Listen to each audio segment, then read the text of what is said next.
Hi everyone, my name is Charlie and today I'm going to talk about some Roald Dahl books that I've read recently. As many of you will know, I am participating in the Believathon as run by Gavin of Gavin Hetherington. One day during the last month was Roald Dahl Day and I was unable to participate for reasons. I have no Roald Dahl books. However, when I went into work on the Friday, we had some donated and thus I borrowed them for the purposes of reading them and feeling some of that classic Roald Dahl nostalgia that all children of maybe the last 70 years have felt. Some of these I had never read before. Some of Roald Dahl's more famous works I'd never come across. I had favourites when I was younger, Fantastic Mr Fox and George's Marvellous Medicine, and because of that I'd stuck to the ones that I knew. Only this time, from work, there were a lot more for me to choose from, and so I bought 6 home, read them on the Sunday because, as everyone knows, they're incredibly fast reads, and now I'm going to talk about them. The first book that I read is Esio Trot. I am not sure how I feel about this. It's incredibly short. I'd read it within 20 minutes. This man is in love with his neighbour, and she is in love with her tortoise. And so this man says that he can help her grow this tortoise because he knows a lot about them. And I understand it's a fun kids book, but like the moralistic person in me hated this tale of this man manipulating this woman to fall in love with her. And then whilst I worried the entire way through about the original tortoise just being palmed off on whoever, the bit at the end where it just reveals what happened to the tortoise and all that fun stuff, I didn't care for. I wanted from this story for the man to get found out for his misdeeds.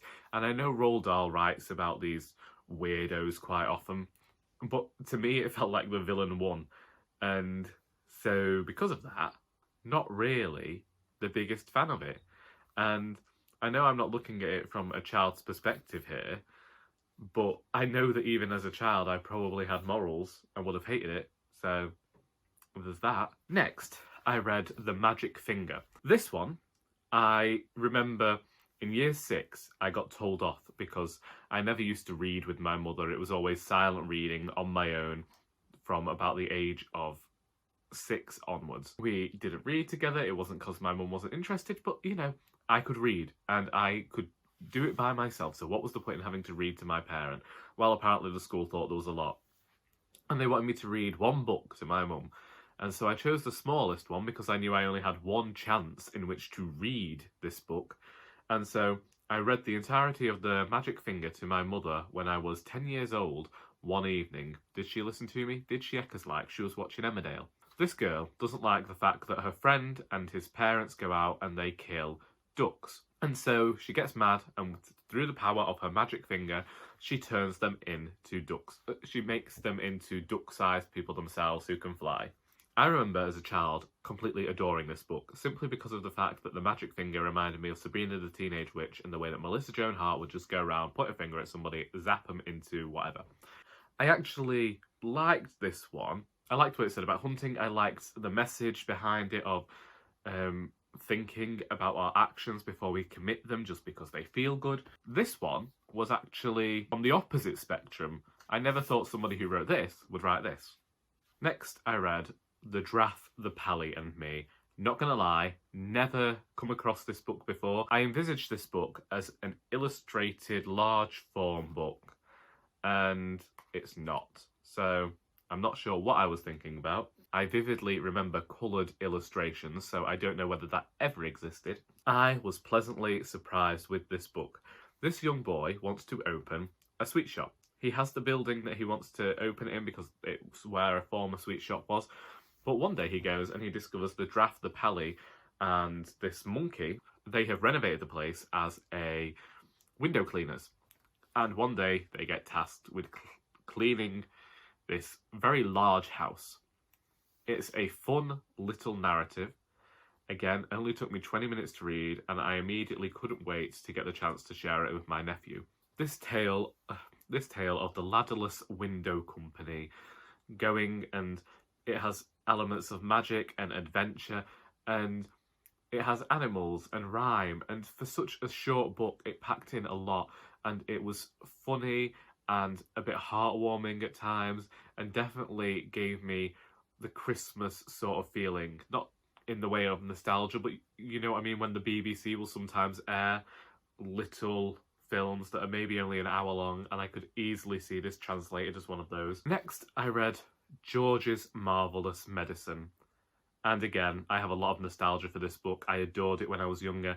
And in a strange way, in terms of Esio Trot, me getting angry at that, I don't necessarily get angry at George for messing around with all the potions and the medicines and everything, because I remember doing the same thing in the bathroom when I was younger, making potions out of all the different soaps and things that my mum had lying around. I don't know whether she ever knew I did that. None of my spells ever worked, but, you know, I watched a lot of Charmed as a child. I'm just incredibly fond of George's Marvellous Medicine. I don't think that children should go out and, like, murder their grandparents, but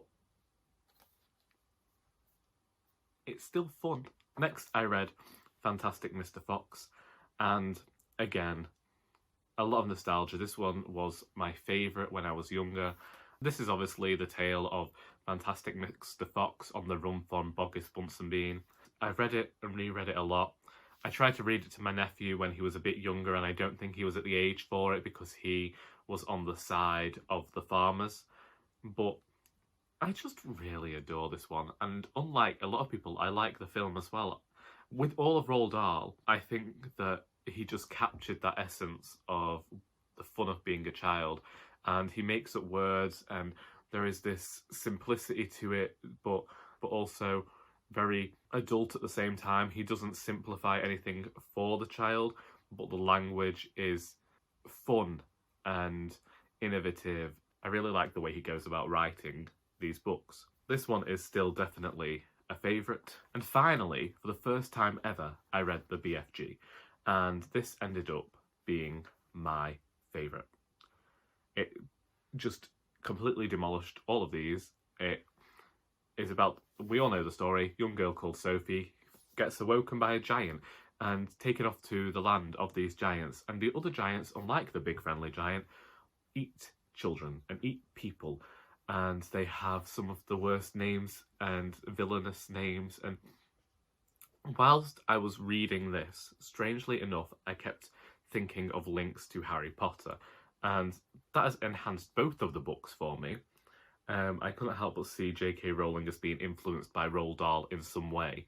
But in terms of the BFG, there is a lot more coining of words, there is a lot more magic, and then there is all of this that links into the real world as well. Like, all of the others feel as though they can take place on this alternative plane, but this one still feels very real and very emotive, and I hadn't got that with the other books. There were definitely emotions there, but I felt like it was more about the fun of the language and the fun of being present in the story. And there is fun within this story as well, but it also has this extra added element of this emotion and this heart that I know there was heart again in the other ones, but this just seemed to have enhanced it in some way. It felt like there was more depth to this book. Of course, it is about twice the size of the other books I was reading. I like the playful language and the way that the government ended up involved, and at one point that kind of threw me out of the story, because like, this has been such a magical story, and now we're here with the royals, and the scenes in Buckingham Palace were some of my favourite, because it just seemed like, yes, this is the way that we would treat a big friendly giant if they showed up. In England, we're all very much stiff upper lip, and this took it to the extremes of just accepting something and realising that we had to do something to accommodate the big friendly giant, as opposed to just send him back to where he came from and forget he ever existed. A completely brilliant story discussing dreams and magic and all that fun stuff, and again is my new favourite from Roald Dahl. And them's the books. If you have read any of these and would like to discuss them, then please feel free to do so in the comments. I hope that you have enjoyed this video, and until next time, that is all.